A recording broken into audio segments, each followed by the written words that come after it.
This is the Sons of Montezuma podcast. The Aztecs take down the Toledo Rockets, and all the guys are back to talk about it all. Bird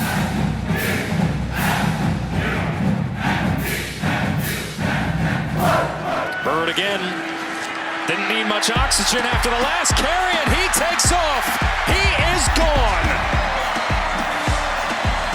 43 yards for Jordan Bird, and the Aztecs strike first. This is actually going to be a 50-yard field goal attempt. With the wind, and it's there. Jack Browning with a career-long 50-yarder. San Diego State looking to bring the heat. Finn throws. It is caught, and Jamal Turner is in. Quinn, quarterback keeper, touchdown, Toledo. Need to get to the one. Realistically, they need the goal line. Burmeister takes off. Burmeister to the goal line, and he is short. Burmeister in the gun. And the Aztecs take the lead. San Diego State only bringing 3, and the ball is intercepted. San Diego State survived. That's the word for sure.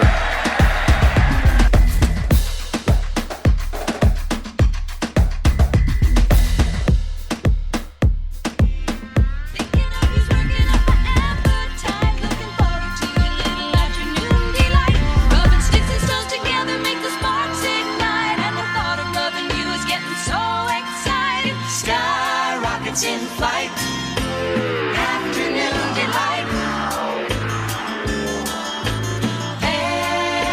afternoon delight, afternoon delight. Let me tell you something, brother. Okay, welcome back to another episode of the Sons of Montezuma podcast. Thank you for joining us on this fine evening. I am your host, Mateo San Diego, and I am joined by my two co-hosts. They are both here. It's finally that time where we're all together again. Even though we've been together, we've been traveling around and all that good stuff. You guys weren't at the game this weekend, man. What's wrong with you guys? I'm joined by El Capitan, protecting our borders from sea to shining sea. You can find him on Twitter. It's at K5 James. What's up, James? What's up? What's up? How's it going, man? Good, man. I've been doing my yoga, trying to calm myself after that game, but, gotta get back into it. Okay, on the left, we got at DMorton78 on Twitter. Yo. He is the dirtiest of the Dans. It's Dirtball Dan. What's up, Dan? Yo. What's going on? Somebody put on the fight song. The Aztecs won. The Aztecs won. The Aztecs won. Okay, yes. Is that a good impersonation of the Yankees? Oh, yeah. Yankees win. The Aztecs win.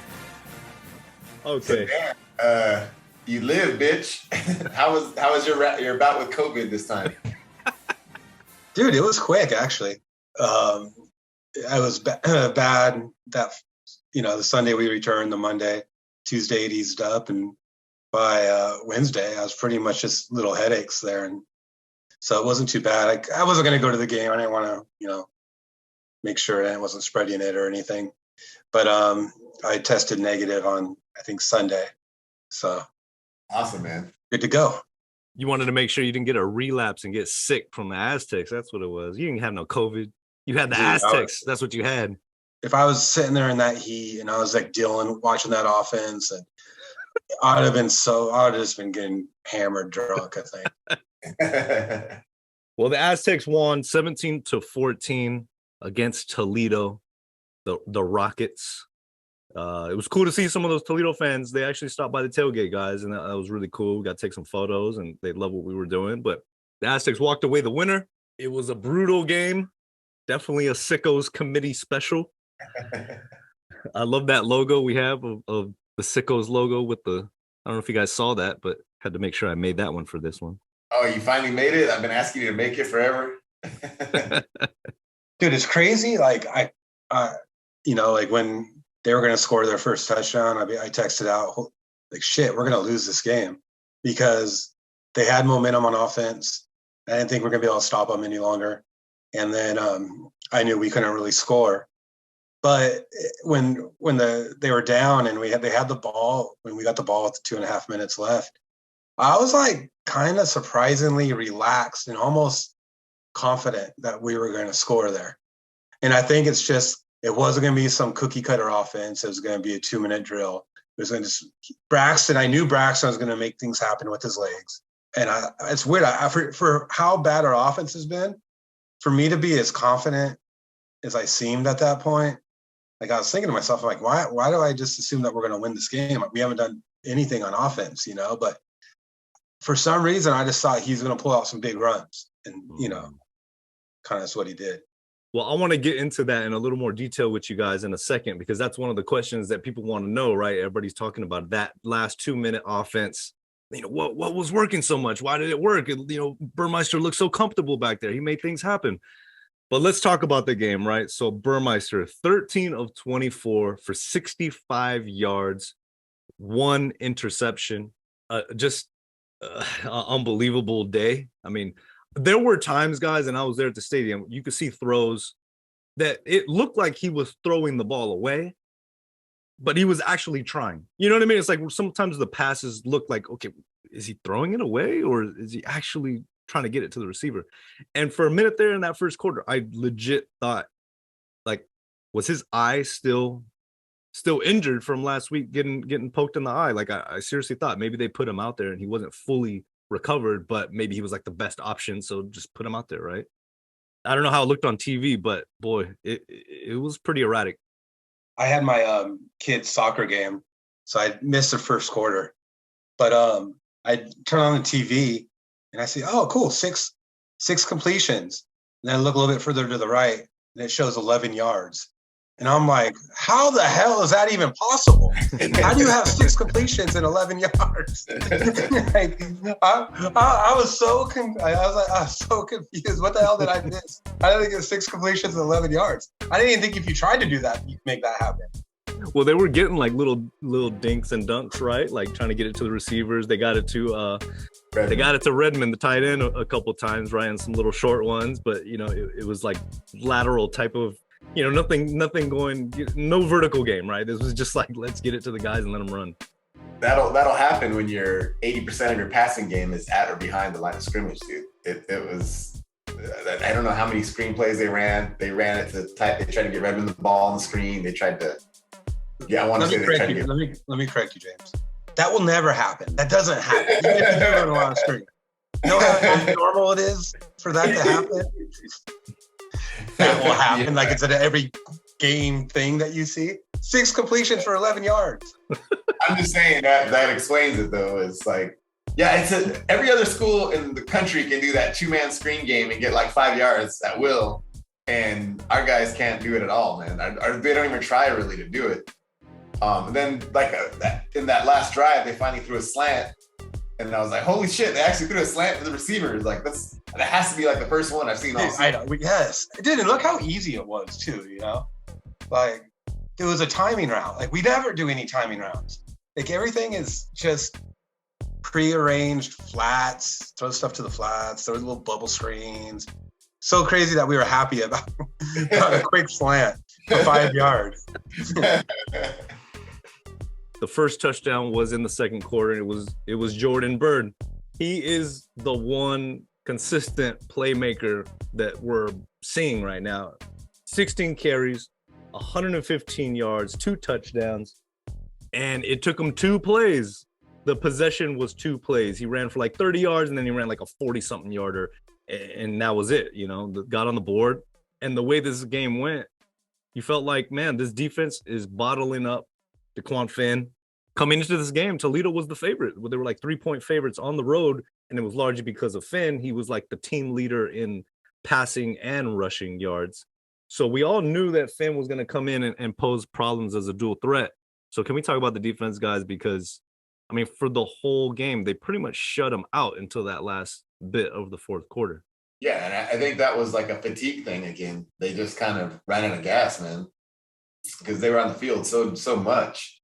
So I think the defense is finally becoming what we thought it was going to be at the beginning of the year. They're starting to get pressure. We heard Banks. I heard his name a couple times. We hadn't heard of him much. Yeah. Must have been in the first quarter. So I mean, yeah, it was really good to see the defense flying around there and really man, Garrett Fountain, he continues to make plays every time, every game he does something that like, man, that jumps out at you. Yeah, so the defense is great, and I think that's, like I said after the Utah game, like this defense is still good enough where we can win the Mountain West. It's just, whether the offense is going to do enough to allow that to happen. Defensively, I don't want to be that guy, but there was some luck involved with, keeping the points at where they were. The missed field goal, the fumble down towards the end zone. But no, I mean, from the previous games, it's a completely 180 from what you saw against Arizona when they couldn't do anything to front seven. And actually, Fountain might be like the front seven player of the year so far. The kid's great. And I've seen him also out on islands where he's, gets matched up for running back going down the sideline or in the flat. And he's actually held up there as well. So, and he's been a great surprise. So the name of the game was turnovers, 4 of them for Toledo, and they were all basically Finn, 3 interceptions and 1 fumble. They fumbled the handoff exchange. And like what you said, Dan, like Toledo threatened a few times, right? Getting into our red zone or getting into our side of the field, and they would just turn it over. And every single time with every single turnover, it felt like just the offense couldn't capitalize. So that was the struggle. That was the back and forth, why the score was so low. We were turning them over, but just couldn't do anything with it. One of the things on defense I thought was interesting was Jalen Maiden. I had no idea that Patrick McMorris wasn't available for this game. I guess they said like an upper body injury, which who knows what that means. But Jalen Maiden got in there and got some run, and he actually had 8 tackles on the day. So like that was kind of impressive. I mean, he kind of whiffed on one big one that he probably should have made. Like that was a weird play. I didn't know he was out there either, and then I text you guys on that play that he slowed down before he got to the wide receiver on the sideline, and then just it looked like he just let him go for whatever. I mean, then lead him go, but he was completely full. But I didn't realize that as a first play, I saw him out there, so I didn't realize he was playing more and already had tackles.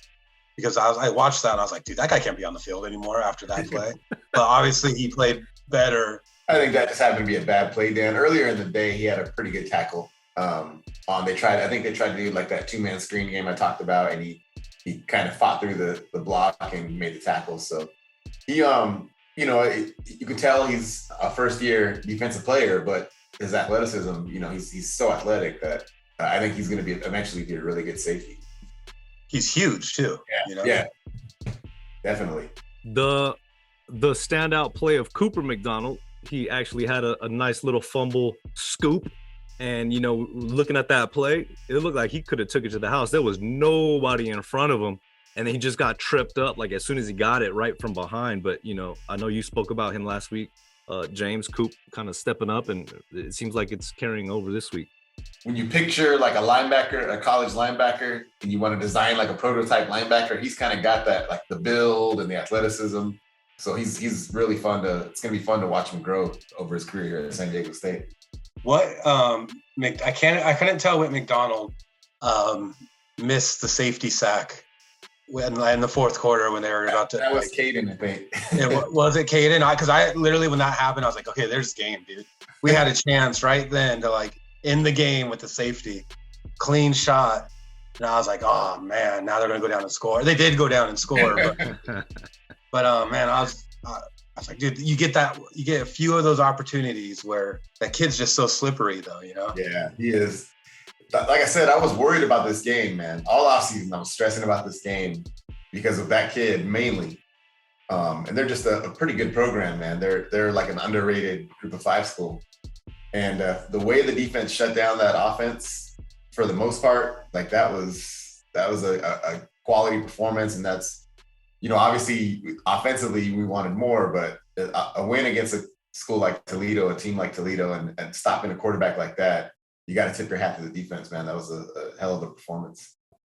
We were watching a little bit of Toledo against Ohio State last week, and say what you will. They put up 77 points, but I mean, Ohio State's just a machine on offense. They were just running through them. But for Toledo's offense, like they still put up, their points, and Finn had his numbers. He didn't really have that against us in this game until the end.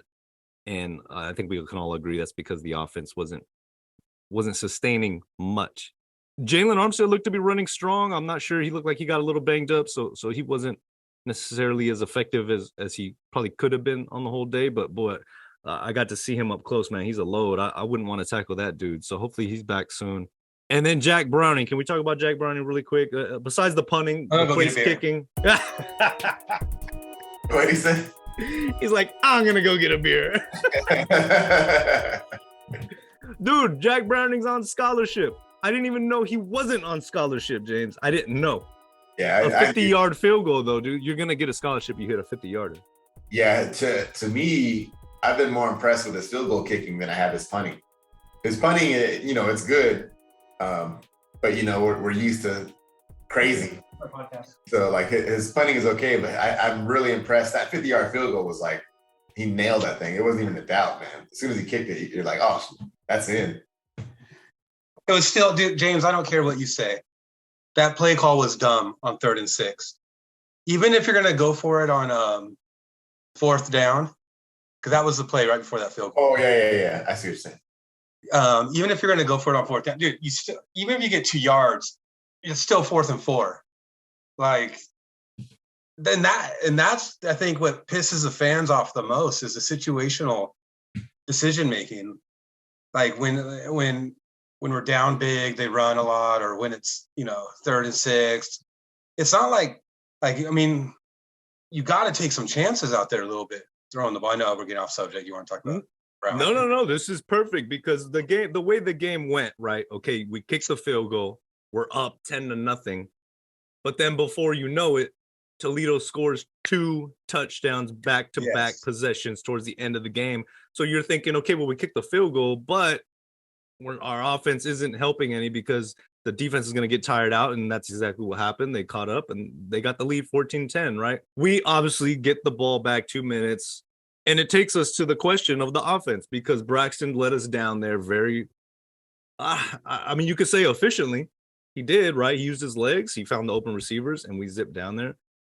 So what's the difference, guys? Because everybody wants to know, like, okay, well, we ran a 2-minute offense, no huddle type of, 2-minute offense, and it was successful. Burmeister looked great. But it's so different than our regular offense. So even taking those chances, right? It's a completely different scenario. You're playing a completely different defense. I mean, what do you guys take from it? Well, number one, when you were watching that drive, Burmeister basically had it in his head that he was going to do 1 or 2 reads and then he was going to run. He didn't have to make any decisions. It was take my drop, look for 1 or 2 wide out, and then just run. And he didn't hesitate at all. Now, I think that's everything that the staff has probably been coaching against, or it's everything that the staff doesn't want in a normal game where he's quarterbacking the team. I think they'd like him to stay in the pocket more. I think they would like him to maybe go through some progressions more. And it may be where he's a fish out of water in that type of offense, that he's not even capable of doing that. So you might have to say, no, screw this. I'm going to go with my quarterback strength and give him that 1 read and then run. And that's really what they did. They were huge, huge runs that he was getting. A couple nice throws, but wasn't anything amazing throwing the ball. No. But he made quick, strong decisions. You could see it. He wasn't going to sit back there. Once he saw a little opening on the offensive line or defensive line, he knew he could get through there. He was gone, as opposed to trying to stick it out and, throw it to his receivers or look for open receivers. Yeah, man. I think he kind of decided like, hey, I'm taking this game into my own hands and we're going to either by my feet or whatever, like you said, 1 read. Because I know when they had that holding penalty, I believe it was, and it was like 2nd and 20 towards the in the red zone there. That I was like, oh man, this game we're gonna have to hopefully kick a field goal. But then he took off running and he got the first down, and where he almost fumbled the ball there at the end zone. So yeah, I thought he did fumble. Like when I watched it on TV. Me I was too. like, oh, this Me is too. so SDSU. That's all I was saying. Yeah. As somebody on Twitter I saw was like, that'd be such an Aztec way to lose. Fumble in the end zone. That was having flashbacks to Notre Dame. What was that? Like 15 years ago. I mean, I know he's trying to make a play. It was kind of reckless though, given the situation. Like, if you're down to the 1 yard line, you're gonna pound it in with your running backs. But he's trying to make a play, so I get it. But is that style of offense sustainable though, guys? Like, it's not really sustainable, is it? I don't think you can. Well, can you mix that in? Can you mix in a no huddle tempo offense sporadically throughout the game, maybe? Okay, so I said this on another message board. I don't think it's sustainable. Mm-hmm. And the reason is this team makes so many mistakes. Like even on that drive where you had two offsides back to back, right? Yeah, back to back plays, penalties. I think the running back running into the quarterback handoff, or two of those happened throughout the game. When you start speeding it up and you go up tempo, if you're not really disciplined and really precise and play football and offense with a ton of detail, it's going to be a clusterfuck out there. Trying to speed it up all the time, having a young offensive line. Braxton's not going to make it through the game.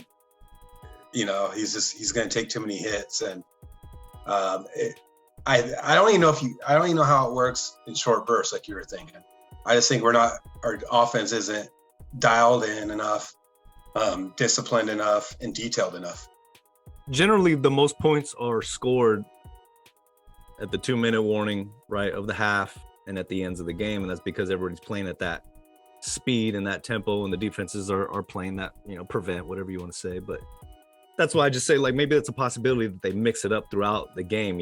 Maybe one possession, if it's a given, if it's the right, field position or something where you feel the freedom that you can do an up-tempo offense and kind of put yourself in that 2-minute offense, that freedom that he has, not to be tied down to the structure of whatever Hecklinski's offense is requiring of him.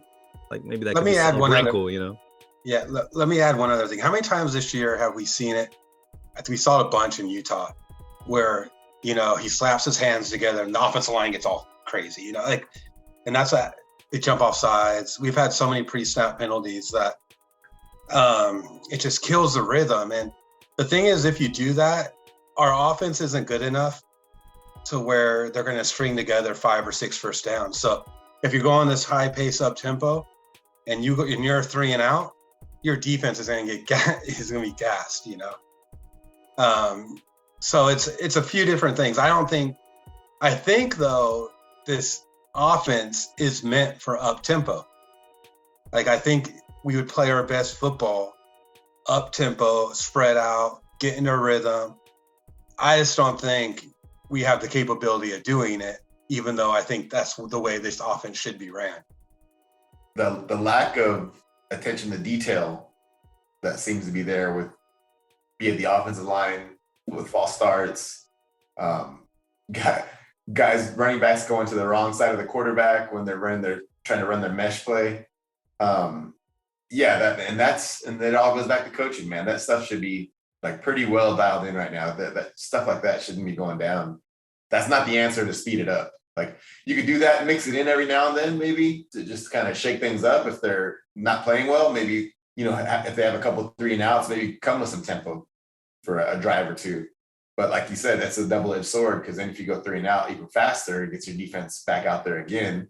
And they're trying to give the defense as much rest as they can, it seems like. So one thing I feel after this game and hearing the press conference responses and whatnot, it's starting to feel like Coach Hoke has drawn a line in the sand. It's going to be like last year again. The approach to every game is going to be exactly like how it was last year. And that's basically, this offense is really just a defense. It's a defensive mechanism, right?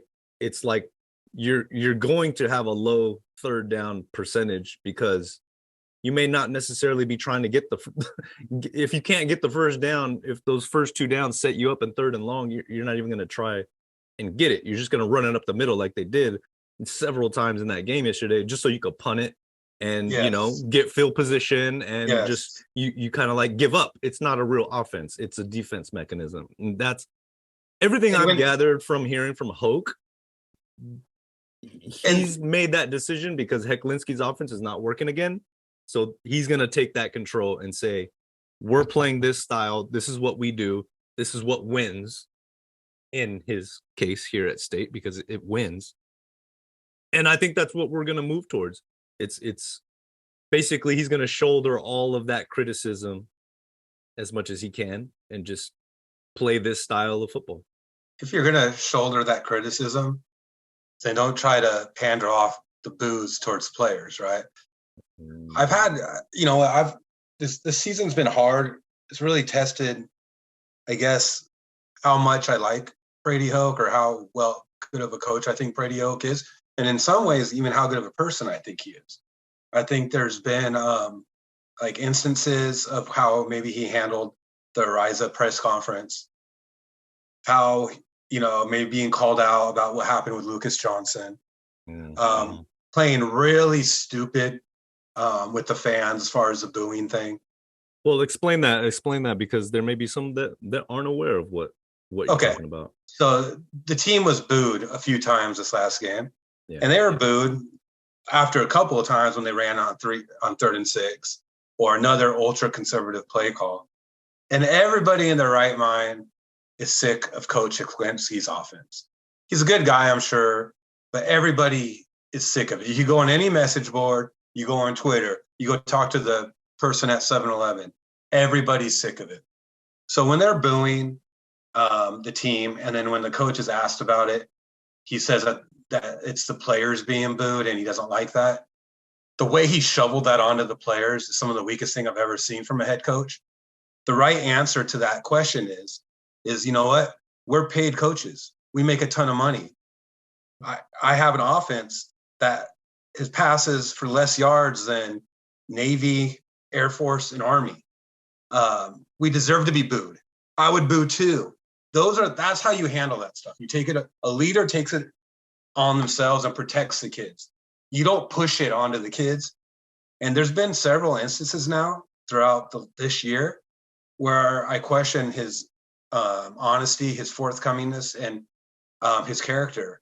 So I'm I want to see what happens with the rest of the season. If this is how he handles difficult situations like losses, like off the field issues with players, because he hasn't impressed me in that so far this year. Yeah, I agree with you 100%, man. That, like, all the examples you've given are pretty much spot on. And even if you want to, like, the proper way most coaches would answer that question is, hey, the fans are paying customers, they have the right to boo. Like, that's how you answer that question, and it goes away. No big deal. But to like shovel it, they're booing the players, and that makes me angry. What should make you angry is your offense didn't do shit all game. It hasn't done shit all season. It hasn't done shit for years. That should be making you angry, not the fans booing because you ran on 3rd and 6 for the 3rd time in 3 straight drives. So like you said, he, as a leader, he should be taking these things on himself. And yes. he gets paid pretty well. He gets paid a lot of money to handle this stuff. And like you said, his handling of things so far in his second go around here have not been very good. He doesn't get high marks for his performance so far in terms of dealing with stuff outside of off the field and even on the field. So the team we're playing next is Boise State. And as everybody's seen this past week, they fired their offensive coordinator, and Hank Bachmeier, the starting quarterback, he's now entered the portal. But when it comes to that decision, that was their action. That was their reaction, right, to how bad the offense was going. And one of the questions we got today on Twitter was, everyone knows the concern, right? Everybody knows the offense is the concern here in San Diego. I mean, anybody questioning what, who those boos were directed to? I mean, come on, let's be a little more honest about that. Let's not be willingly ignorant about this. It's disingenuous. So the question we got was basically not the question, but the comment on Twitter was, everyone knows the concern. Now, will the head coach or AD do something about it? and I bring that up, and that was by at Olivas RPOJ. Yeah, he's fired up. He's a recruiting guy. I see him on the message boards. Okay. He's been a fire Hecklinski guy for probably a good year and a half. So yeah. And I think we spoke to the Boise radio broadcaster, and he's like, his exact words were to us, 3 years would never last in Boise. Right. That offensive coordinator got 12 games before he was fired. It's a little bit easier to be hidden in San Diego, to where Hecklinski gets more, isn't as visible as they are in Boise. But I want us to be this big fan base that demands a lot from our coaches. And 3 years with this offense, 3 years with his quarterback developing, 3 years with head scratching depth chart manipulation, or whatever you want to call it. There isn't one thing on offense that I could say we're great at. We used to be a great running team. We're not a great running team anymore. And so when I see like some people in the media, they say something about the fans can never see the positives. Well, yeah, if you have a car that's broken down, it looks like crap, you're not going to talk about how good it is, how good the windows roll up. You know, like we have such very few positives. And it's one of the worst offenses I've ever seen in my life. It's hard to be as bad as we are.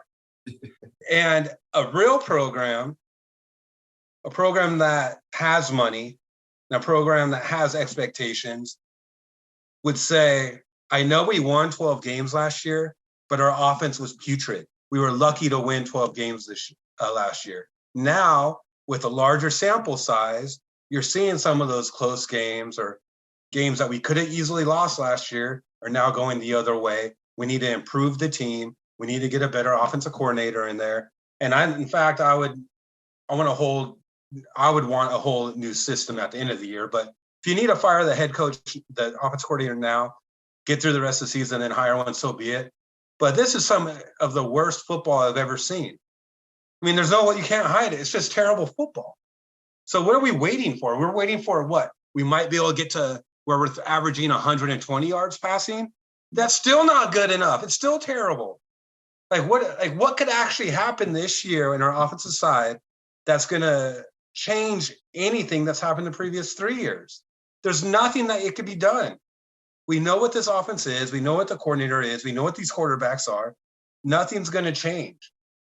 Now, Polk's loyalty to his buddy is what's going to keep him on for the end of the year.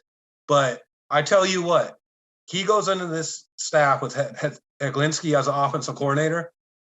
I'll start punishing the team and the school with less donations or whatnot. I'm not a big baller at all, but come on. At what time are we going to act like a real football school? And we're 129th out of 130 in offense. I mean, what are we doing here? Look what Boise did. They gave their dude, like you said, 14 games. They made the switch because it wasn't working. And I'd argue that their problems stem from deeper issues than their offensive coordinator.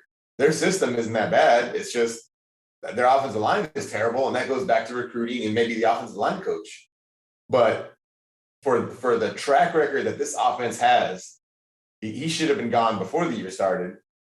But okay, because it didn't really hit until I was talking with Matt about it. Like every year, he brought in his guy, his transfer quarterback, and every year after they wind up running him off. They run the quarterback off. His hand-selected guy that he brought in to transfer, they run him off.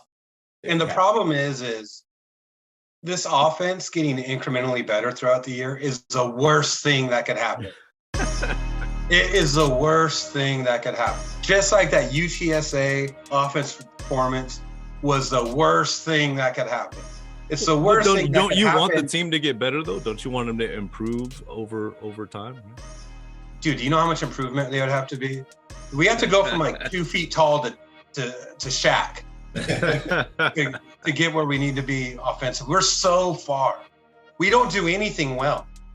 I know some people say, oh, yeah, we run the ball. dude, we run the ball because we have to run, and half our rushing yards comes from the quarterback. We need a complete overhaul.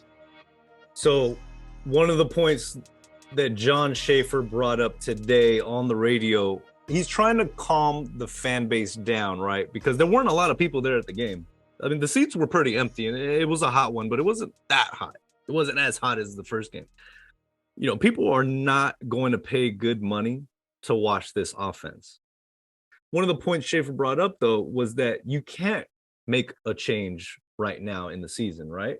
Because what's your alternative, right? We don't have Boise has Dirk Cutter, who's a qualified NFL, type of coach, but who are you going to pass the offense off to after the fourth game of the year? Like it's so early. So that expectation of the offense getting better is there.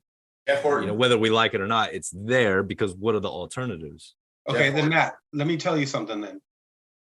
That's an indictment on Brady Hoke. They had Coder as an offensive analyst. So they had someone there. This offense with 2 years, if you don't have someone after 2 years of putrid performance that's either an offensive analyst, someone that's kind of watching, from the sideline, maybe a coach, maybe Horton, whatever. If you don't have someone that you feel that could take over this offense, that's a Hoke issue. This isn't a surprise. This offense isn't a surprise. It's a surprise at how bad it is, but it's always been bad. Yeah. That you should have someone that right now that could step in and take that offense. And look, I would take Horton. And people would say, the boring thing I don't care about. I'm not here we don't need to be this high, flashy offense. We just don't need to be a clusterfuck. Like when Rashad Penny was running, were we the most fun offense to watch? No, but we were efficient. And we do everything that is the complete opposite of efficient now. So I don't care about boredom. And I know that might help that might be a big thing for some of the casuals, but I need efficient. And I need reasonable situational football too. Like they've had so many opportunities where this offense had chances to improve on stuff that they're terrible at. And then they run the ball when they're down 21 points. And you got to be able to you got to take advantage of this and try to get better in some of these situations. And they've had a lot of them, and they aren't. They're not running an offense to help get better for the rest of the year. So basically, I'm sorry to rant, but if we don't have someone that could take over this offense, that's a Hope problem, and that's another check mark against them. Yeah. Okay, so for Boise coming up, it's Potato Tears week, hopefully. I mean, is there going to be any changes? Is there anything that this offense can change in preparation for this game? I mean, they're kind of in an interesting situation themselves, Boise. So new offensive coordinator, new quarterback. That's on that side of the ball for them, though. As far as their defense, though, Boise's pretty tough. They got a really tough defense. I don't know how anybody's going to score any points in that game. Dude, if you're not firing your coach at halftime when your quarterback has 6 completions for 11 yards, then he's not leaving for the rest of the year. So no, we can beat the drum right now because we're angry about it, but he's not going to fire him during the year. Yeah, that's his buddy. He's been with him since Ball State, and he may not even fire him at the end of the year. But then at that point, I think JD Wicker needs to start hearing from the fan base. Like, if he's not going to make a change on his offensive staff, then he needs to go. I mean, and there is something to be said for, like, dude, this is so SDSU, right? We get a great new stadium. We have the worst offense I've ever laid my eyes on. Like, why can't anything ever just go easy? Why can't we have a great stadium? We have a good offense. People go out there, they cheer, they're happy, they're drinking beers, everything's good. So what? Maybe we have an 8-win year, but it's not like this, dude. This is like, I wouldn't wish this on my worst enemy for the opening of their stadium. First, they have that heat thing, but nothing's ever easy with this damn school. But Dan, what if we go 12-2 again though, Dan? What if we go 12-2? Dude, what if we win sweep the conference, win our bowl game, win the Mountain West championship game, and we're like 12-2, 13-2? Like, I mean, all that stress and drama, it's got to be worth it, right? It's got to be worth The it. scary thing is that is absolutely possible. And if we do, dude, hey, and look, like I'm not one of these people that are rooting against Heklinski. I know there's a ton out there. Yeah. You know, that want to see Really? Are there? Okay. Yeah. They want to change. So no, dude. According to some, nobody hates Heklinski, dude. They're booing. No. I mean, dude, they're definitely rooting against him. I'm not though. If all of a sudden we start putting up 30 points a game, like he predicted in the preseason, when we were going to be an offense that the fan base could be proud of, and we were going to score 30 to 40 points a game, dude, extend the guy. But you know, so I'm willing to be wrong. Here's the thing, Dan, is you can be right and they can still win 12 games. Like this conference is so bad right now that they're good enough on defense where they can win 8 more games like this, 17-14, 13-10. I foresee a whole lot of games like that the rest of this year. And Brady Hoke is banking on that. He's banking on that. That's the motivation behind the decisions, I believe. And you got to think just the law of averages, dude. Our offense is going to have to get better. Like it can't get worse, right? So it's going to have to get better. We are going to start completing some passes, and we might be able to pass for 100 yards a game or so. That's called regression to the mean. Yes. I mean, our level of competition. Look, Boise's down this year. Utah State just got whooped by UNLV. Right, UNLV is somebody to watch out for. I think they got a high flying offense. Fresno's without Hayner, so they're gonna be a little down. I mean, San Jose State looks solid, right? Like they're kind of coming around with their quarterback now.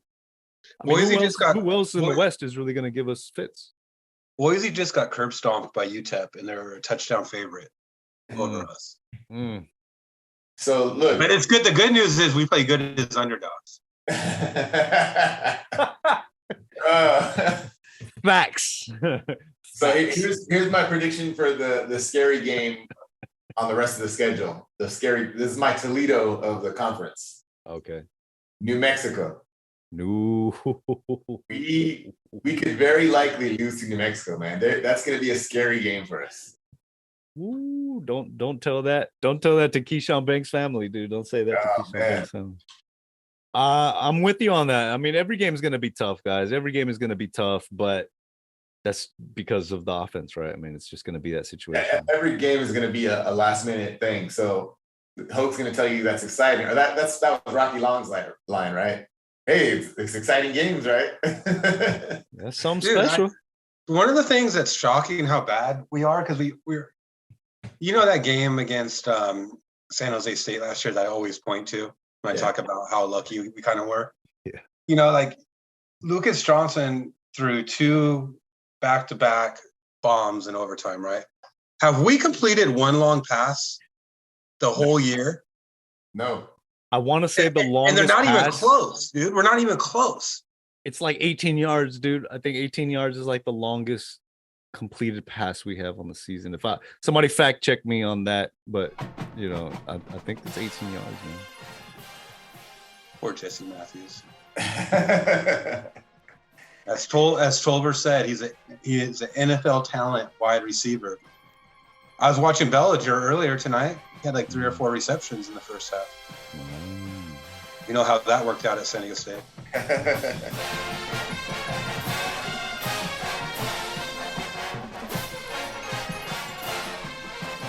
This whole blaming the fans stuff for the treatment of Heklinski or the treatment of the staff, I think it's so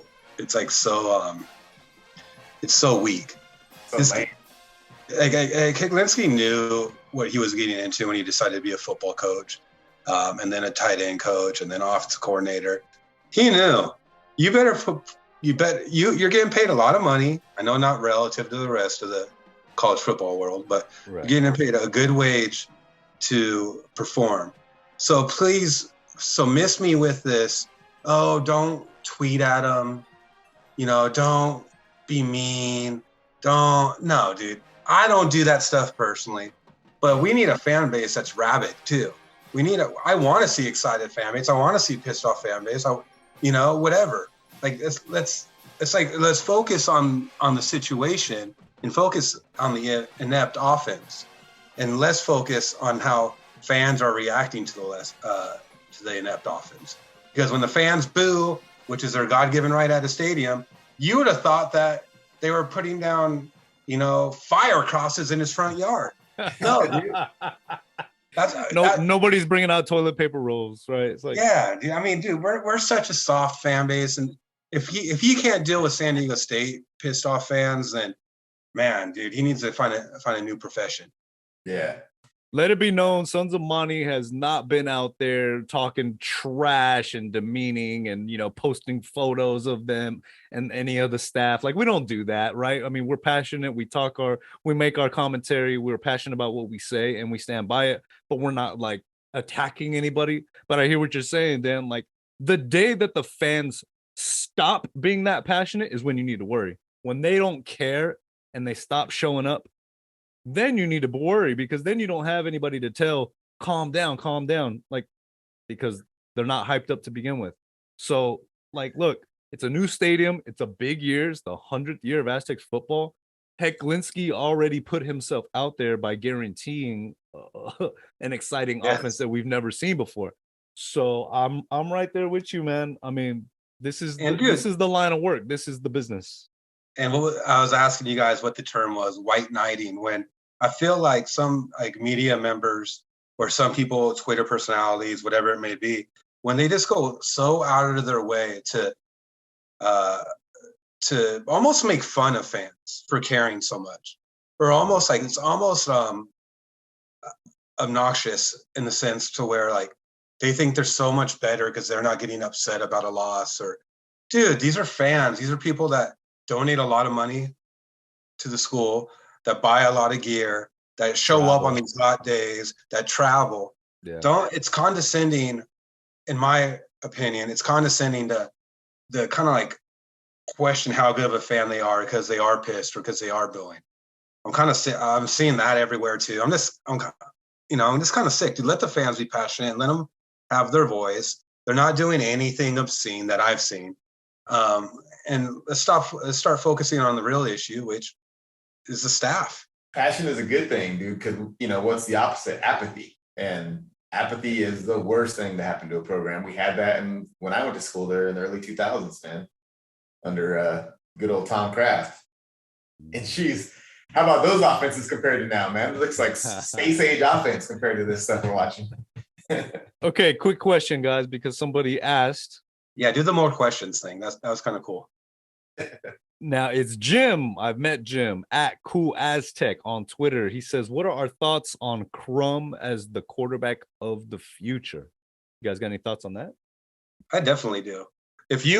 When he was in high school in Riverside, I forget what school, Norco, he didn't have any offers, but they were that high school writer for the LA Times, like Sotomayor or something. I forget what he is. He covers the football. He was so complimentary of him as a leader, of someone that grew physically over the last year, who's someone who was the most underrated kid around. And I've actually kind of grown to really think that he could be a good quarterback. He's sneakingly athletic. There was a play, I think, in the Utah game where, dude, they just had a blindside hit on him. And instinctively, he knew to spin away from it and get outside and make a play. I think he could be good, and I think it may say something with what the staff feels on him, since he was close to Haskell, and Haskell had a year up on him, and Haskell was a superior athlete. For him to even be that close, they may see something in him that they really like. And I know if you spoke to some of the 247 writers, he spoke to the LA Times writer, they really liked him. He has great leadership. And then when we watched that Utah game, I watched him go down the sideline, high-fiving the whole offensive line, getting them pumped up. And it's like, shit, man, I haven't seen that in years. And this is a true freshman doing that. Yeah. So I think he does have a little bit of a ceiling. He does have some limitations with his arm strength. But I think, I was excited to watch him play. Yeah, for sure. In fact, I wouldn't be if we get to where we are like under 500 this season, I want to be against giving him some more playing time. I was wondering in that Toledo game if we were going to see him. I mean, it was getting to that point like, okay, yeah, I kind of want to see what Crum can do in this situation. I'm absolutely excited to see Crum and what he can do, and I was impressed, but it's just a shame, what got the highlight, what got the talk was the poor handling of the Haskell situation. So it kind of put a little damper on that, but what's done is done now. I think everybody's ready to move forward, but yeah, I'm definitely excited to see what Crum absolutely can do. I've overtalked James a little bit, so I'm sorry for that. But if there was never a time to actually put Crum in the game, it was this Toledo game when we were up 10-0. That's the time to put him in. We're running the ball in. We're running such a watered down offense. It was a chance to get him some real live looks and some reps. I mean, if you looked the way we were running on third. If you're going to run on 3rd and 6, you might as well have a freshman quarterback out there. Get him some reps, because come next season, which I'm already looking at next season because I've seen this season so far. But come next season, he's going to have a chance to get some playing time. What do you guys think of Crum as the quarterback of the now? Never mind next season. Because look, I mean, we run a lot of power, like what Coach C said, we do run power with the Burmeister. I mean, you've already had some freak injuries. To me, that's why that number 2 spot is very important, because Burmeister, I mean, it's injury prone career, and that position, the way we run it, I mean, there's a likelihood that he's gonna get banged up a little more, man. He takes hits every single game. So that number 2 spot is very important. I just hope he doesn't lose his red shirt. So I don't care if he gets in some more playing time, because he can play up to 4 games. So if you play him the 4 and then put Leo in, or Leo, how do you say his name, Matt? I say Almave. Okay. Yeah, I mean, let's get these guys some reps, man. We didn't. This is where we screwed up. They didn't handle Haskell the right way, when they could have got him real reps. So when he comes in this year, he's ready to go. Yeah. They could do something different. They're going to put Crum just in that one game, and they're getting slaughtered on the road when the crowd is crazy and our offensive line is getting whipped on every player, and they're going to put Crum in. I think that when you said how do you feel about him now as the starter, I assumed that you meant him replacing a healthy Braxton, and I'm not ready for him to replace a healthy Braxton. But if Braxton got hurt, I'd be excited to watch Crum play. Yeah. Likewise. Yeah. Yeah. I saw somebody on Twitter, it's not a fair comparison, and I'm not saying this is accurate by any means, but I kind of like the intent of it. It might have been Schaefer.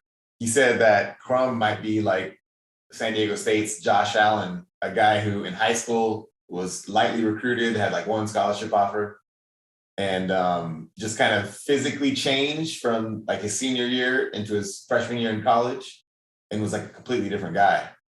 And maybe that's kind of like, he doesn't have the arm like Josh Allen, obviously, but he's kind of one of those guys that physically changed his senior year, where he's not the same guy he was before that.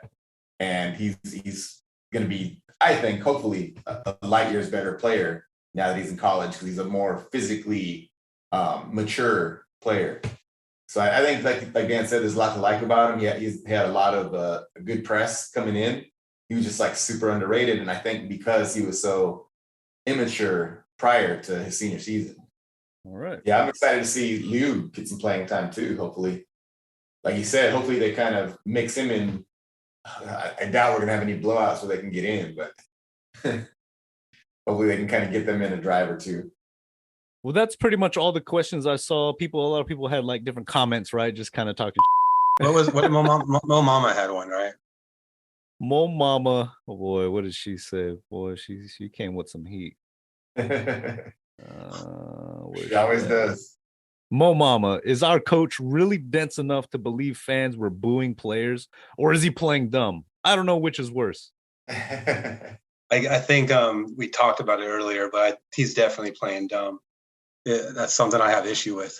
Well, before we close things out, guys, I do want to address something very quickly, and I really want it to be the last time I bring it up because Aztecs, we got to move on, we got to move forward, right? And I think the team did a great job of moving forward against Toledo. They got the win, but even if they didn't pull it out, I really sensed that the team came together and was motivated to move forward, and that's obviously the departure of Will Haskell. Like that situation, it's done. It is what it is. Everybody has their opinions on what happened, how it was handled. And that was really our contention, was how it was handled. So I want to make sure nobody thinks that we were commenting on necessarily who he was as a player, how good he was, because nobody knows. And that was kind of the frustration, is that we're never going to know here at San Diego State. But one thing I wanted to bring up before we close out is, and I knew this was going to happen, but once a player leaves the program, I hate this. You start hearing and seeing, the narrative come out, and oh, he was this, he was that. And to me, that, I'm thankful for people having the confidence in me to tell me certain things and approach me because they feel like, hey, you can handle it. But at the same time, if whoever is sending out their messages on, oh, he ran away from the competition, he didn't want to compete anymore, or he was this, he was doing that, like, I think that's just such chicken. Like, if you're not willing to say that while the player is here and a part of the Aztecs, I don't want to hear it when they're gone, because then you're talking about them behind their back, questioning their, competitive spirit and their fire. And like, I never want to be the type that talks about a student player here. We'll hold the coach's feet to the fire, but as long as it's a student player, a student athlete, like, they're not getting paid. Yeah, NIL, okay, whatever. They're not getting paid. Like, I hold myself to a different standard. I'm not going to talk and question a kid's, motivation or that they ran away from the competition. Like, to me, that's just, and I see it online, and I saw some, family react to it. And, I want to make that known, because no matter what your thoughts are on a player, how they end their time as being an Aztec, like, okay, great, keep it to yourself. I agree. I think it's a bad look for everybody. I think it's a bad look if it's coming from the other players, it's coming from the coaches, whatever it may be, however it gets to the public, or if it's just made up from fans or whatever. It's just such a bad look. It's so tacky, and it's not anything I would even want to know or talk about. Haskell got 3 snaps, and they determined all that they needed to with him. With some of our coaches, they have 3 seasons, and they still haven't been held accountable for their performance. So, hey, I'll leave it at that. All right, guys, make sure you're checking out sonsofmontezuma.com, our YouTube channel, where me and Coach C are going to sit down. We're going to look at a couple of the highlights from last week, but mainly look at Boise and try to figure out what the heck are they going to bring on Friday night. It's a short week, Boise week. Let's make some potato tears happen. Until then, sonsofmontezuma.com. Go Aztecs. Go Aztecs. Peace.